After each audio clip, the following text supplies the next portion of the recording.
The Center for Educational Media and the College of Education at Middle Tennessee State University are proud to offer professional development to K-12 educators in Tennessee through our online video library. These videos are aligned with standards set by the Tennessee Department of Education. For more professional development videos, check out our website at cem.mtsu.edu.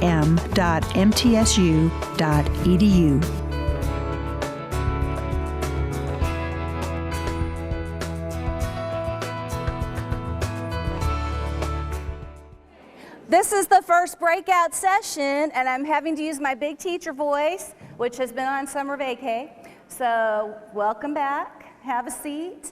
If you do not have a handout, there are some people in each section that have one, and they'll be happy to give it to you. You will need a handout. This is an interactive writing session and talking session and thinking session, so it's interactive. And so you will need a handout because you have to write and talk, read and listen just like English learners do. I hope you're in the right session because I don't have one of those slides that say, you know, if you didn't go to the session that you signed up for, here's the number to call. Teaching Writers Workshop alongside the content, that is what this session is, and it's about how to basically get English learners to write a little bit better.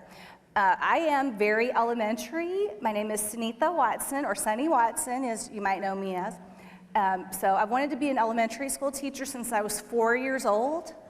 And I'm from India, so I'm like the ESL poster child, and I'm living my dream. I love my job. I love being an ESL teacher, and I think elementary, because my middle school teacher friends are like, oh my gosh, you're so elementary. Yes, I am. So that may be a good thing. If you have had coffee and you're already a little caffeine upped, then you might be like, she's too much for me. Then just, you know, take that into consideration. Here's kind of what we're doing today. I'll go fast through the things that I can go fast on because the writing is what I really want you to be able to do and practice and understand and be able to ask questions about. So I hope that we can get through all of these things today, and some of them are examples, some of them are, again, you practicing Writers Workshop. So you might be saying, well, what is Writers Workshop? And so I guess I need to get kind of a climate control of what is happening in the state. Here's my philosophy of Writers Workshop. Don't really want to read all of that to you, but this is a great book to really teach about differentiating and using the language domains, and that's why Writers Workshop is so important, because it gives students ownership in their work. They have to write anyway in all of their classrooms, and this is a book that kind of helps you understand why differentiation is important and can be used for English learners in writing. So again, I'm not really reading that to you, but the notes of this are in your handout, I believe. Okay, this is the writing process. Now, this is where I want to get some climate control here. One way to get students to participate is you have everybody do something and then you start eliminating people. So that way they all have to participate whether they want it to or not. Sorry. So I just need everybody to stand up for a minute. And so unlike the game that you played yesterday where you stand up and say that's me, and maybe you didn't get to participate, today everybody has to stand up so you can all say, I got to participate, because I get to stand up. Now, if this is you, you can just sit down at any point that you think this applies to you. I'm going to start with the lowest level of participation or understanding, and then kind of move to the most or highest level of participation or understanding, okay? I don't know anything about the writing process. Go ahead and sit down. I know a little bit about the writing process. I want to learn more. I have used the writing process in my classroom, and I am a proponent of it. Goodbye. I know that Writers Workshop has been used over the decades, and it is still being used today. Lost a couple.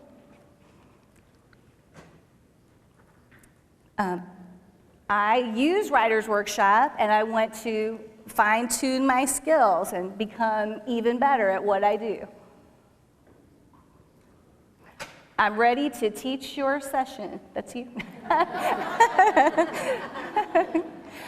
So in my classroom, I teach pull-out ESL, and I've done that for 13 years, but I've taught for 25 years, and I've taught all the grade levels in elementary before I switched over to ESL.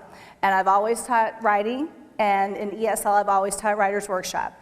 So all of my students practice these steps. Brainstorming, of course, is gathering your ideas and thinking. A lot of it is together. Draft, you just have to write. There's no other way to get around it. They have to write. Revise is looking back at your own writing, and you'll see some pictures in just a minute. Edit, that's when you get out the red pen, but really you'll see some pictures of that too. Confer is where they meet with me. They really don't meet with me that much later as they become better writers until they confer with me on their piece of writing. Publish, of course, is make a beautiful copy that they could show to others, and then present is actually sharing it with other people. Here is a real-life picture of Writer's Workshop in my classroom. And so this is a whiteboard, and I have put paper, the free paper in the teacher's workroom on the board. And then I put a cool border around it, and then magnets. The children are going to move from one step in the writing process to another, and it doesn't matter what place they're in as long as I can always see what place they're in. So they all have their name on a magnet, and when they're in a certain part of the writing process, they just put their magnet there. And if we're working on a couple of different things, whatever we're working on, that day they move their magnet there. And that can also be accomplished through sticky notes and goal setting, like what part of the writing process are you on today? I'll put revise. So then what part do you plan to be on by the end of the lesson? Publish. Okay, then at the end of class I say, well, did you make your goal? No, I'm still on edit. Okay, great. Then they know what they're working on next time. You can do this different ways, but this seems to work for me, and it's worked for many years. Now, how do you implement Writer's Workshop? That's hard. Everybody has to do it their own way, but here's some ways that here's some ideas that I have for you of how you can get started. Mostly learn about the process. I use one day each week. I usually use Friday, and that's just because I have a lot of content to try to cover the other days, and there's usually some kind of writing at the end, like Becky and Shannon talked about. The end goal is some writing project, usually. You can respond to the curriculum through small and large writing tasks, daily tasks, extended writing assignments. They can all be used in Writer's Workshop. You have to model everything first, and you have to explain everything often, throughout, during, at the end, before, after, and the whole time that they're writing. So here's actually students writing. My students can get up, they can talk to each other, and they write. They can use graphic organizers, they use the internet, they use iPads, they use things in the classroom, and this is their writing. And they have to share their writing. This book is referenced in your handout, and I really recommend it. It's a great professional book to add to your collection, English Learners and Academic Literacy and Thinking by Pauline Gibbons. It's hard to read. I read it one summer, and I refer to it a lot. I mean, I had to take a nap after each chapter because it's so hard, and I have a master's degree. So it's hard to read, but it is probably the best book I've read as professional literature. But this really talks about how to use your daily conversations and the social language and start scaffolding the talking with academic language and content language so that the students start talking the way you want them to write. And then you also practice that. Again, here's students working in the writing process, and then also I like to display things in the hall, and the principals like to see things displayed too, and the kids do too. So in the hallway, I might just put something that's not a finished product, but it might be right out of their journals. So the picture on the right shows just responses in their journal that kids allowed me to copy and put on the wall, but it has to meet a certain criteria. Like the students help decide, is this wall worthy? Should this go out in the hall? And so we kind of look at each one and look at some rubrics that we have in the classroom, like Shannon and Becky talked about yesterday with visible learning, and they decide, yes, this should go on the wall. Or, no, not this time. I don't think my writing should go on the wall. But the bulletin board, everybody wants their work on the bulletin board. And if it is, then when they walk to music and art and gym, they're like, there's my stuff on the bulletin board. And their teachers will be like, hey, I think I saw your writing on the bulletin board, on the ESL bulletin board. So it's in a high traffic area, all their brothers and sisters get to see it, and then they're famous until I take it down, or until school ends, or, so they're really excited about displaying their work. And our school is very accepting, and even the kids come up to me that are gen ed kids, they'll come up and say, I love all the stuff you put on that bulletin board. And it's mostly just kids writing. It's really how you market everything, in my opinion. All right, oh yes, now it's time for you to do some stuff. Okay, so in your handout, you have, if you turn the page, there's a half sheet, probably, or it could be a whole sheet. And I want to know what are some typical writing responses. How do you use writing with your English learners or your gen ed students? So these are the questions, and that picture means you're going to have to get into a group of maybe 3 or 4. And I want you to kind of talk and think through these questions, jot down a few answers. So I'll give you a couple of minutes to do that, probably 3 minutes. So everybody's going to have to get up or scoot or roll, answer these questions, and I'll give you a signal to come back together. Go. And I don't do any grading of it per se. I talk to you about it and write back to them. First graders learning on the start earlier. First graders. Writing, and I actually know some kids that that session. The period, we read them all.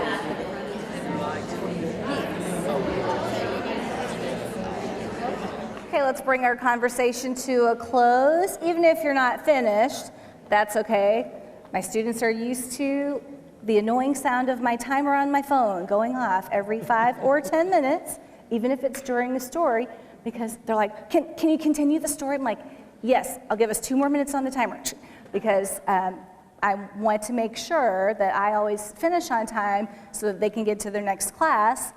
I don't know if you have this conundrum in your building or situation, but because I have students that are 3.6 or above, they actually come to me 15 minutes later, yes, during my 1 hour of ESL block.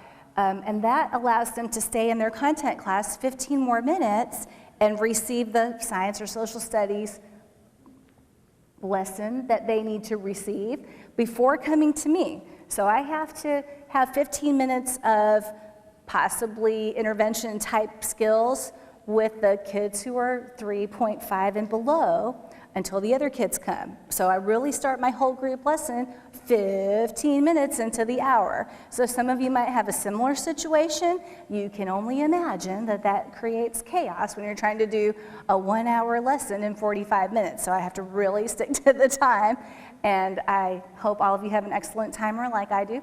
But one thing I want to know before we start answering these questions is, what do you teach or what do you represent? So now you're going to have to put both hands up. And this time, if I say something that applies to you, you're going to put one hand down, and maybe something else applies to you, then you'll be able to put the other hand down. And then when I'm finished, then you can put both hands down. Plus you can get a little stretch while you're doing that. So both hands are up, that way you're participating again, and you can't be doing anything sketchy with your pencil. So if you teach primary, like kindergarten through 2nd grade, put one hand down. Okay, if you teach intermediate, 3rd through 5th grade, put your hand down. If you teach middle school, put a hand down. If you teach high school, put your hand down. If you are an administrator or other, put your hand down. If you teach everything, anything, whatever they tell you, put your hand down. If you help in some other way to support instruction, put your hand down. That should be everybody now, right? Okay, so everybody has their hand down now. So it's mostly, it looks like elementary, but then some middle and other high school. So now I want to know, and I don't want you to think that I only teach writing on Fridays. I'm teaching writing every day, and we are writing several times a day throughout the lesson. In fact, when the students walk in, I teach grades 2 through 5, but I used to teach all of the K through 5. As soon as they come in, they know, they put their agenda away, they get their journal or composition book, and they look on the board and they see what their writing task is to come in. It might be a sticky note to get in, which I'll get to in a little bit, or they might have a sentence to copy correctly, and then we're going to talk about what is correct about that sentence. They might have just a write a list of, they might have ABC order or some kind of grammar practice, but every day they come in and they write something. So that way, check, they have written today, even if it's not like the big writing, but I believe that they have to write every day. Even if they're a newcomer, they can certainly come in and copy whatever it is off the board, and that takes a little bit of practice to get them there, but at least then they're all, well, quiet for one thing when they first come in, but they're also then writing in focus so that when I'm ready to start the meat of the lesson, they're already doing something that moves toward that. Okay, so would anyone or a group like to share the response to the first question? What are some typical writing responses that you hope to get from your students? Like, what are the kind of the main purposes that you write for? Remember, you have those little black box microphones, so you don't really have to yell. Yes? Opinion. Opinion, We'll talk about that. We do writing responses to interactive read alouds, so questions about that. Sure. Anybody else? Like during just a normal lesson, what kind of responses do you expect students to write about? A quick write just to review what we've done so far. Yes. Quick check for understanding. Did you have one? Yeah, I'll have them sometimes, even if it's not like an essay writing, I'll have them just respond like a short answer to a story at the end of a lesson. I try to have them write at least a sentence every day. Right. And this may not be on there. It doesn't say where as one of my questions, but where do you write these things? Do you write them in a journal ongoing and keep that? Do you write it on a sticky note? Do you have like a ticket, or do you do a combination? So raise your hand if you only have one place where they kind of do the expected writing. Couple people. Raise your hand if you mostly do like a sticky note or index card, and it's disposable or displayable. Okay? Raise your hand if you do a combination, like it might be in their journal, it might be in a sticky note, so different kinds, depending on what the need is. Okay, how often do you use a written response during your lesson? So I'm interested in that. Let's do it this way. 0 to 2 times during a lesson. Like I'm thinking about a 45-minute lesson. That's about the average. So how many people use a written response 0 to 2 times? 3 to 5 times. More, or it's a long response. Or you would like, now who would like to use it more often versus one long response? So what do you think about that? That's not, I'm veering from the questions now. What? But looking at you and thinking about what you need and what I would like to learn from you, what do you think about that? Do you think short responses more often during some lessons, or do you think you need a long response every lesson? Can you talk in your group for just a second and let me get some feedback on that?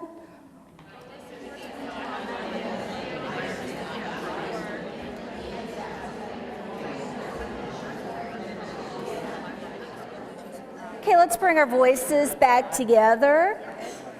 Maybe some of you have not pondered it the way that I'm asking, and I guess I didn't really ponder it for asking it this way.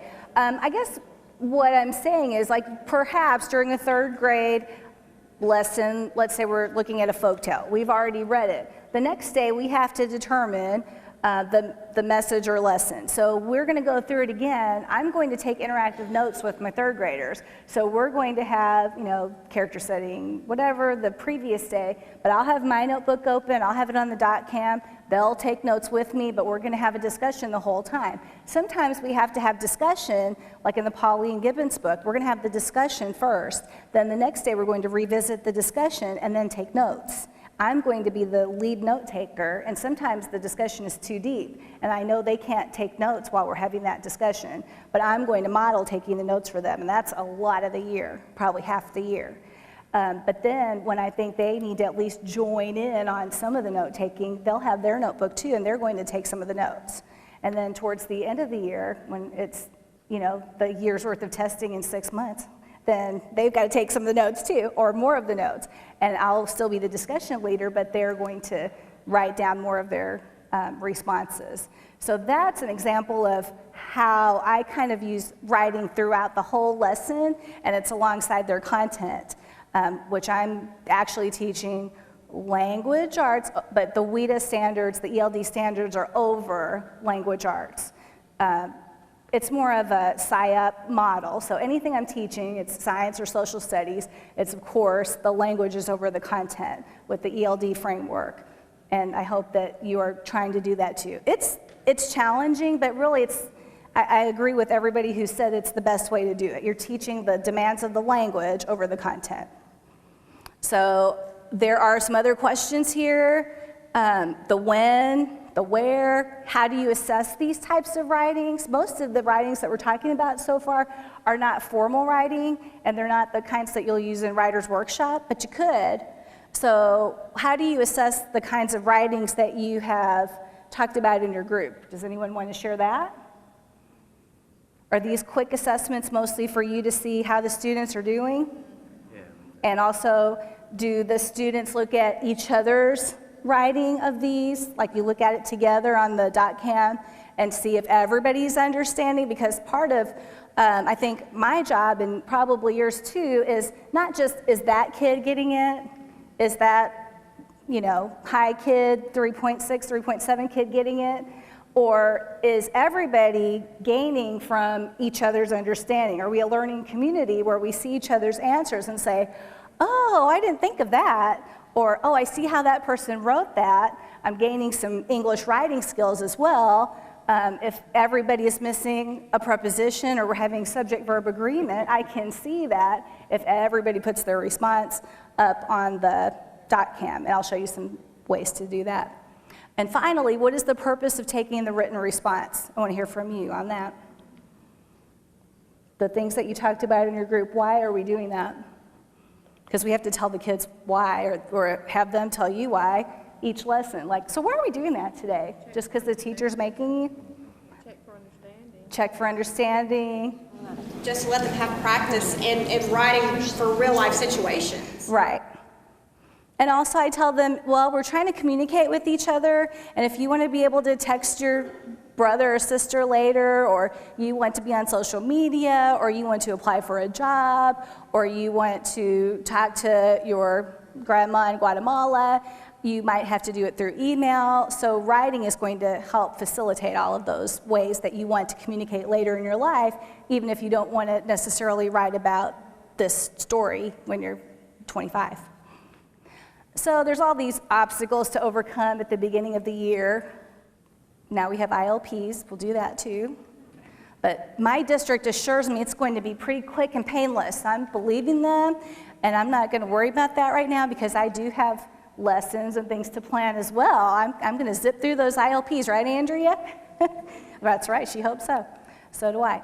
I say October is usually a really good time to get into the heavy writing because I don't know, something about coming back from fall break. I know it's summer, but something about coming back from fall break. The kids are kind of refreshed. It seems like a fun time.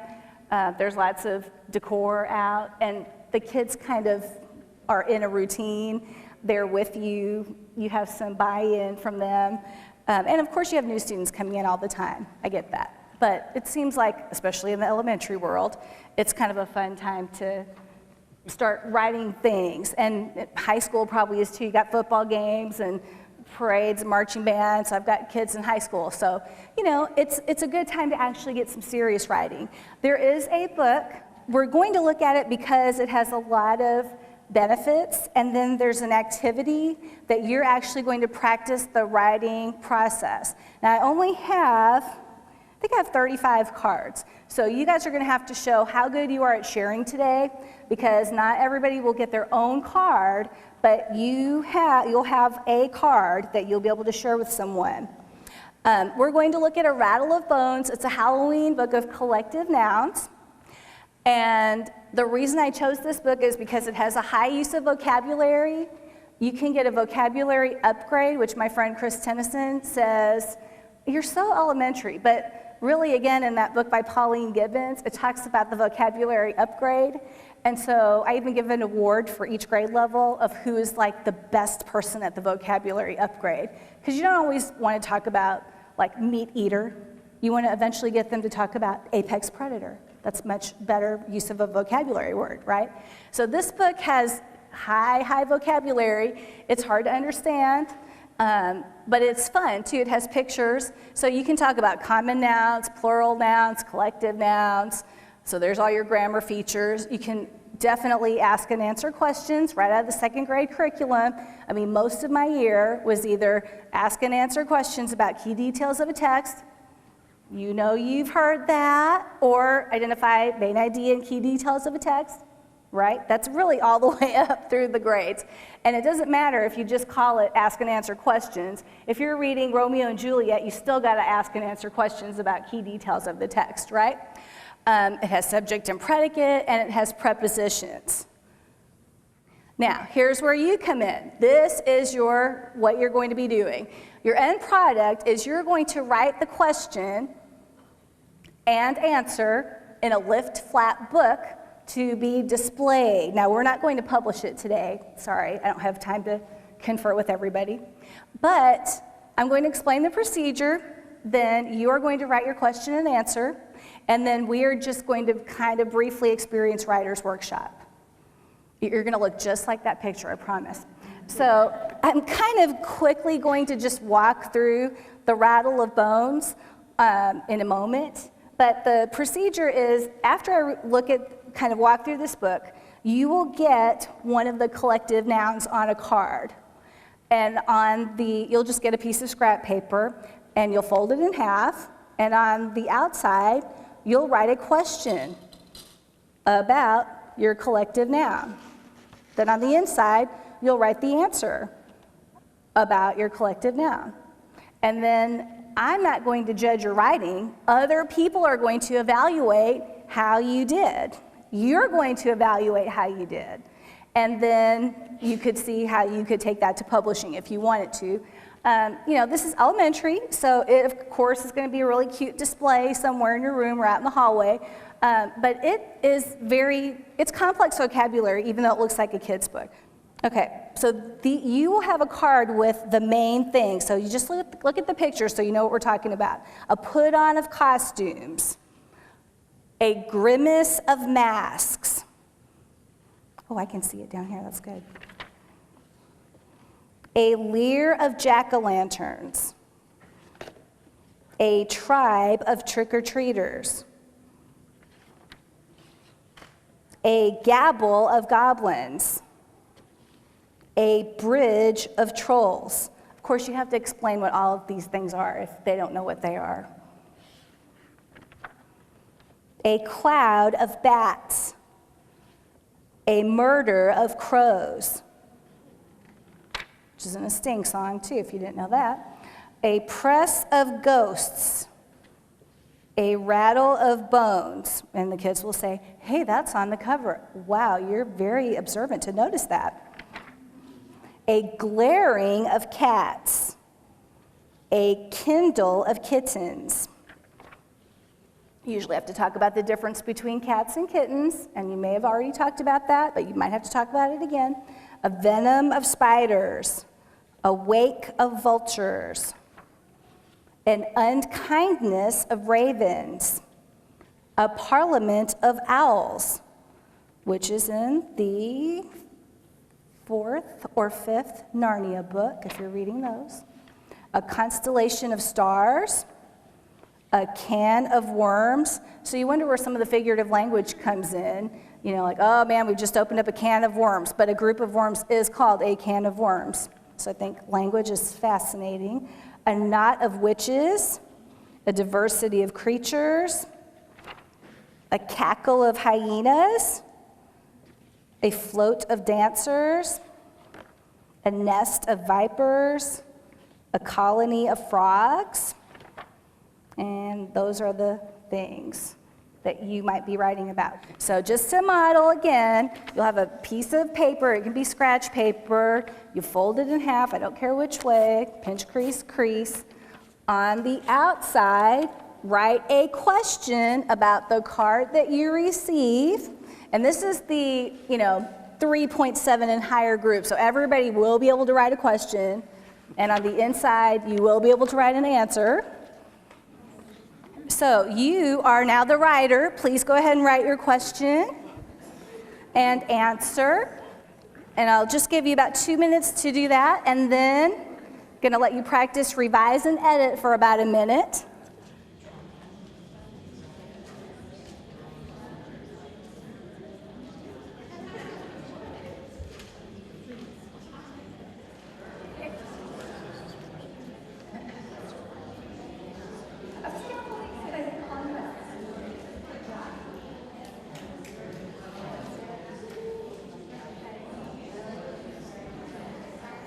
The next type of writing is expository writing or how-to prompts. In your handout packet, there are some examples of expository or how-to writings that I might use in the 2nd to 3rd grade cluster or with beginners that are very kind of elementary based, but you can always use this as an example to see how to write for especially levels 1, 2, and beginning 3, or newcomers. But I want you to examine the handout in a small group again, brainstorm a few more ideas that you would use to introduce writing a procedural writing at the beginning of the year, and then we'll take a couple people to share. So we'll just do that for about 3 minutes, and then we'll have a couple people share. So examine the handout, think of a few more topics to write about, and then we'll share. I did this more of a center mentality. So when I did the brainstorming for this, we had a whole group and kind of talked about what would you do for each of these things. People acted it out. We brought in realia. And then that's one class period, basically. Then the next time, I printed up the slides for each, well, like you have, and put them in a clear plastic protector. And then we had the topics again. Like if you think you might want to write about how to get a 100 on your spelling test, that's big in elementary. All right, so then, you have that over here. If you think you want to write about how to take care of a pet, that's over here. So they're all over the room, and then students have personal choice, and they just go to the place that is the topic they want to write about. Then they have a little group, probably, and then they can just talk about it again, and then they're actually going to write about it. I overheard someone talking about, of course, you're going to have some graphic organizers, but this kind of writing at the beginning of the year, I did not give, well, because of this type of class, I didn't have to give that much support because it's a social writing, and I knew they could just write about it at a talking level, at their own talking level, without that much support. But then if I want to get this to a better piece of writing, I am going to have to provide the graphic organizer. They might need a picture and then some sentences for each step in the procedure, and then put all that together in a bigger piece of writing that you could take through the writing process and publish if you want to put that in their portfolio. So that's just one thing you can use, on August 23rd when you're like, now we got to do some how-to writing. Oh yeah, let's pull that out. So there you go. You can use that right away. So I've got a question. Yes. In that situation, if you had one person go to how to get ready for school, and that was the only person there, do you encourage them to go join a group, or do you just let them write by themselves? I'm going to go to the group. I'm going to go to that person's group. and make sure that, again, in the Pauline Gibbons book, everything is based on conversation, so they have to talk about it, and really this goes for gen ed kids too. I've taught long enough that I know once you give a writing assignment, then it's crickets. They're like, oh yeah, I was with you for the whole lesson. I have no idea what to write. They have to talk about it and practice talking about the high academic expectation that you really want them to give, the real outcome that you want them to give. They got to say that answer first, however long it is, before they ever write it, and you have to help them get there.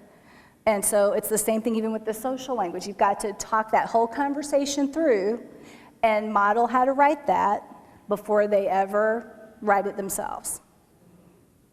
So I would definitely have to go talk to that kid. Now, to get to different kinds of writing, I'm going to have to model the writing. But for this, I think they can do this themselves because this is just, it's social language. Unless I have a newcomer or someone who just can't write, I'll let them dictate and I'll write.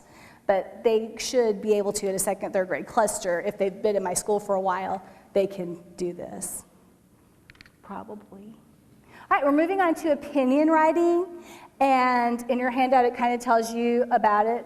But it needs to be text-based, now the standards say. And that's, at first you're obviously going to do some games and things like, you know, ice cream and food and sports and have some different pictures of things, and people can vote this part of the room, this part of the room, to start understanding about just sharing your opinion and creating a safe environment to do that. But when you're writing opinion-based writing from a text, then you have to make sure you can identify what opinions are being stated in the text. That's really important, so you can't show up like, I'm going to plan this opinion lesson, and then you haven't read the text thoroughly and deeply to know the opinions yourself. But the students have to be able to identify, state, and choose the opinions. And I have found for elementary, it's best to stick with mostly 2 opinions. Now in 5th grade, the standards start saying more than 1 opinion, but for the most part, if you have 2 opinions and 1 to choose from and they can write successfully about that, that's a good day. About half of my students exited, and they're mostly in the upper bands, like 3rd through 5th. So I feel like I can say that with some credence, but it needs to be about the text. So how I do that is, you know, we've read a book, we identify the opinions together. I have to list them all out first before I ever get them to do it. And then when they start saying the ideas and we pick the 2 opinions, I have to write them on chart paper. And then we might have the class, you know, if you think they should do this, the character should do this, I want you to go stand by this chart. If you think the character should do this, go stand by that chart. Then we bring everybody back together, but we remember like, oh, that was your opinion. Okay, don't forget. Then we write down from the text, well, why is it better to blah, blah, blah? I write down whatever they say because, again, the language demand is too high. They really have to think, well, what did the character do in the story that makes them choose this opinion? I have to write that down because they need all their time to think and speak and listen to what each other says. So then we go to the other side and do the other opinion. Then I ask, does anyone want to change their opinion? And then we go back through the text to make sure that our text opinion-based statements are correct. Now, does that all happen in one day? No. But that's during the week. Then on Friday, when it's time to write, we review the opinions, and then they choose whichever opinion they want to write about. I have a frame. Blah, blah, blah should do this or that because blah. And then they've got all the statements they need to support their opinion pretty much already written down. They're going to copy that in whatever format I say, if it's a paragraph or small essay, and then their closing sentence, and that is their paper. That's the big project. And that can go through the writing process, which might even be the next week. So that is a way to do text-based opinion writing that meets the requirements of the ELA curriculum. So this is my opinion, because it's opinion writing. But of course, they have to talk about it before they ever write about it. And you have to know about it too. You have to be able to talk about it so you can get them to talk about it intelligently. One of my favorite books to use is from the reading series. I didn't make a copy of it, but it's The King of the Birds. It's in the 3rd grade reading series. It's a Mayan folktale, so it's multicultural, but it has these ideas, to name a few, and it's a folktale, which is big in the ELA curriculum. And so this is some of the writing that has been generated from this folktale. This is a beginner level writing. Now you're seeing the published version, remember, not the writing process. The question is, who should be king of the birds? The birds have a fight about, well, I should be king of the birds. No, I should. No, I should. But the whole book is really a discussion of who should be the king of the birds, and one bird tricks the other birds so she can be king. And that's a whole nother issue. But this is just a general question, who should be king of the birds? We have little research packets of birds. It's just a little paragraph description with the picture. So the kids had a packet. They can look at each bird and compare and see which one they liked. We had a parade. They had to, act out the characteristics of the bird, and it was very interactive. Here's if you walk by my room, it always looks like Pictionary and charades. So kids are always like peeking in my peek hole to see what we're doing in there, because they're always like, what are you doing in there? Nothing. Language arts, what are you doing? This is an intermediate student's writing, and he exited, 3rd grader. It's not perfect, but it's pretty darn good, I think.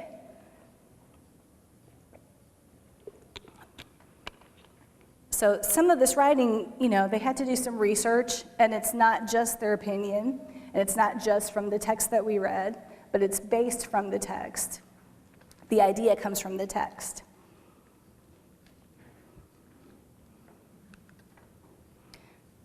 So this kid was a 3.6 or higher when he started, and he exited as well.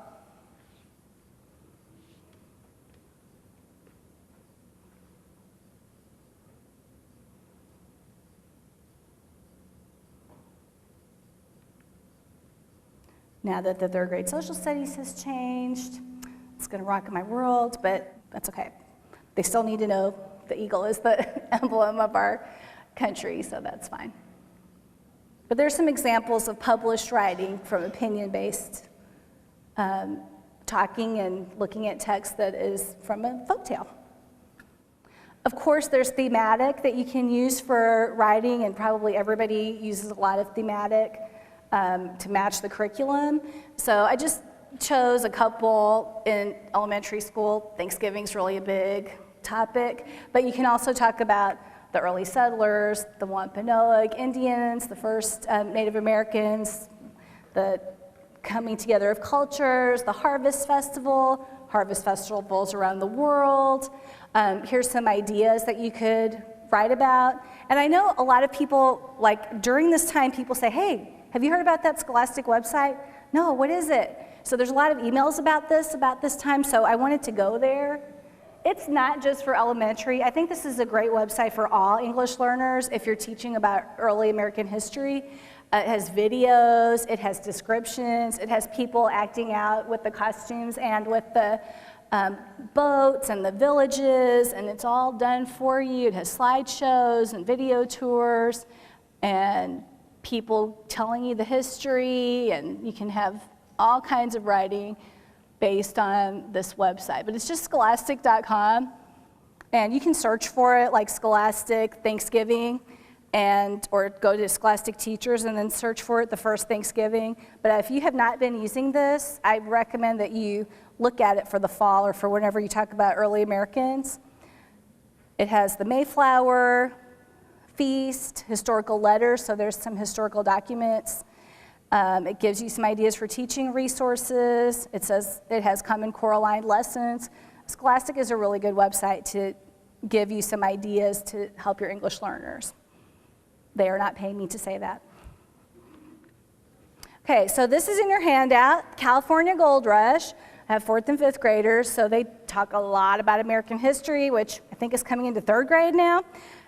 So good, I'm glad I have taught some American history. You have in your packet some questions that I have written down. Now, I am not saying these are the best questions ever. I'm saying This is what I used this spring, probably between the Access and the TN Ready test or not test season. So here's the real life questions that happened this year in my classroom. I want you to take a look at them, peruse the questions if you can see them, and then you're going to get back in your group and brainstorm any other questions you might ask about the California Gold Rush. So this is like your last little bit of audience participation. I'll give you about 2 minutes to look at that and see if you can think of any other questions for the California Gold Rush.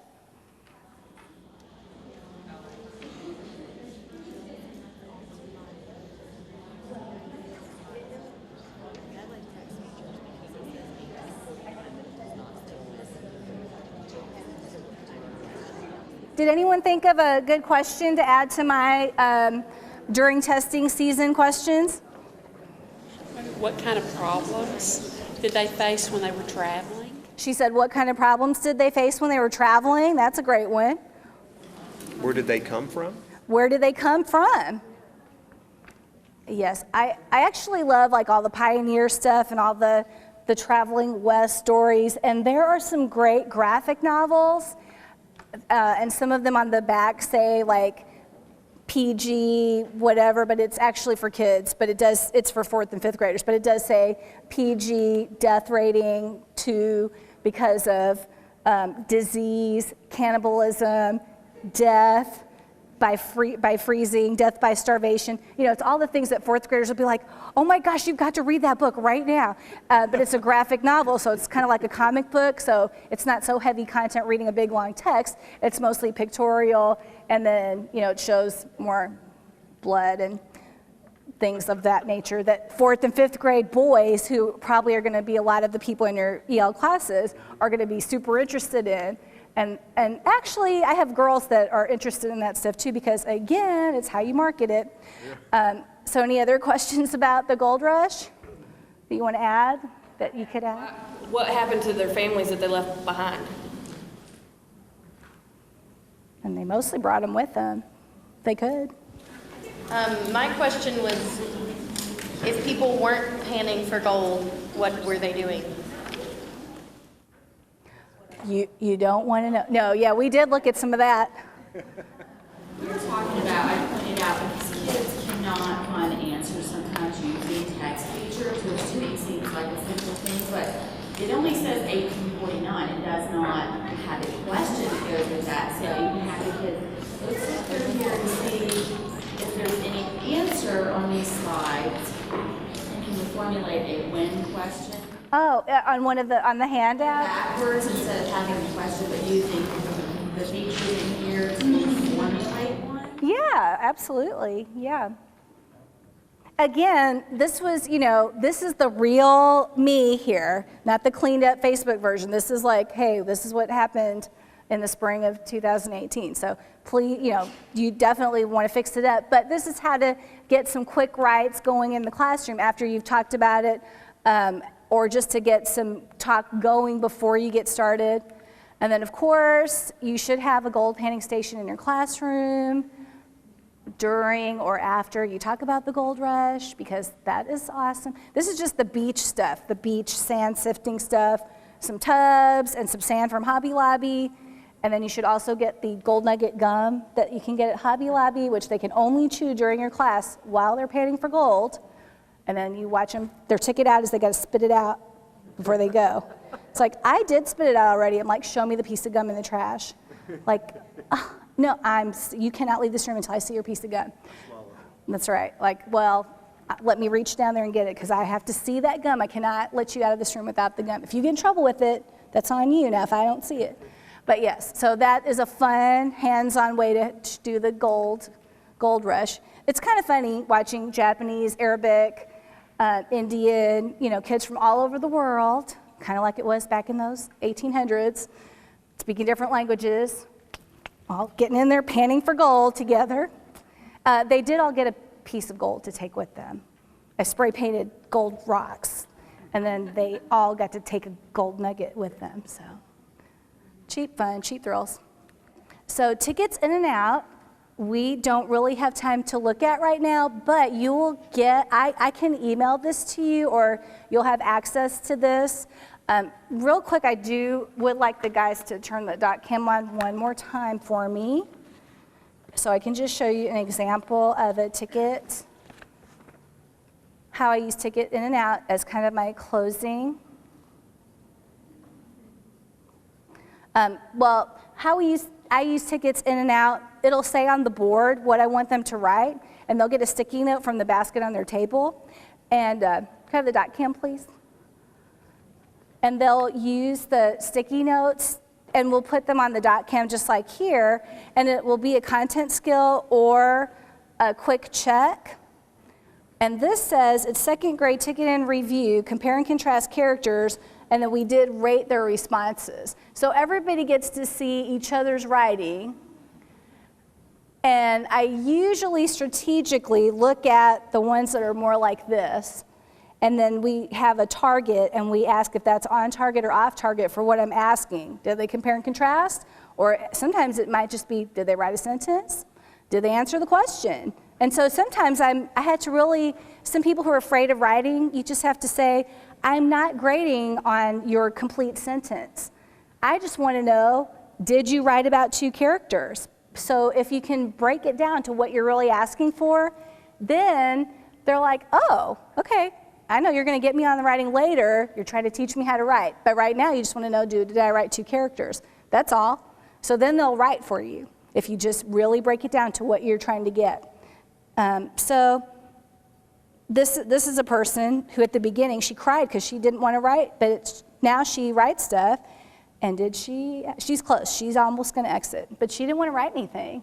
But I just told her, I just want to know, I just want you to answer this question. But then I put them on a paper. I hole punch them.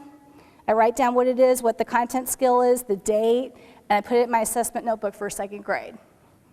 So that's a way to keep tickets in and out. And you heard Brenda Mwanda maybe yesterday. She's here somewhere at the conference. She talked about dash facts, and that's how to put nonfiction into kids' words, again, with your help, on the chart. So you get some corpus linguistics, which is the body of the text in context.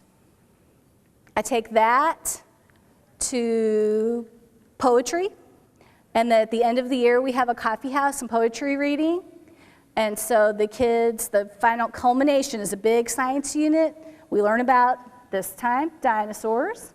They write poems with all the words that they have learned about.